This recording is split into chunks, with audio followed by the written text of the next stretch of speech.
બ્લિંકિટના 150 કર્મચારીઓ હડતાલ પર ઉતર્યા છે। કર્મચારીઓની હડતાલને પગલે ડિલિવરી પણ ઠપ થઈ ચૂકી છે। ડિલિવરી રેટમાં ઘટાડો કરતાની સાથે જ કર્મચારીઓમાં રોષ જોવા મળી રહ્યો છે। ₹75 ને બદલે વળતર ઘટાડી અને ₹38 કરતાની સાથે જ રોષ ભભૂકી ઉઠ્યો છે। યોગ્ય વળતર કે પછી કર્મચારીના લાભ ન મળતા વિરોધ થઈ રહ્યો છે। કર્મચારીઓને મેનેજરે હડતૂત કર્યા હોવાનો આક્ષેપ પણ આ કર્મચારીઓ દ્વારા કરાઈ રહ્યો છે।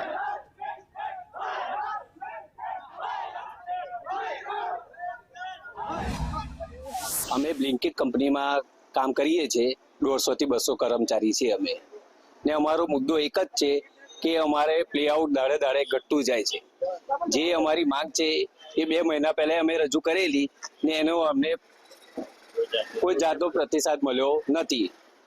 તે માટે આ કાર્ય કરવું પડ્યું। અમારે પ્લે આઉટ દાડે દાડે ઘટતું જાય છે। જ્યાં અમને ₹50 મળતા હતા એ જગ્યાએ અત્યારે અમને ₹35 મળે છે। કિલોમીટર એના એ જ છે પણ પૈસા ઘટી ગયા છે અમારા। પણ 2 મહિના પહેલા મેં મેનેજરને અમે લેખિતમાં આપ્યું હતું, સાહેબ અમારું પે આઉટ ઘટી ગયું છે, આના વિશે વિચારો। તો સાહેબે એમ કહ્યું તમારું 5 દિવસમાં સોલ્યુશન થઈ જશે। જેથી આજે 2 મહિના થઈ ગયા છે, આજ સુધી કોઈ સોલ્યુશન નથી થયું। ઉપરથી અમારું પે આઉટ અને અર્નિંગ બંને ઘટી ગયું છે। તમે બેઝિકલી કામ શું કરો છો? અમે ડિલિવરીનું કામ કરીએ છીએ સાહેબ।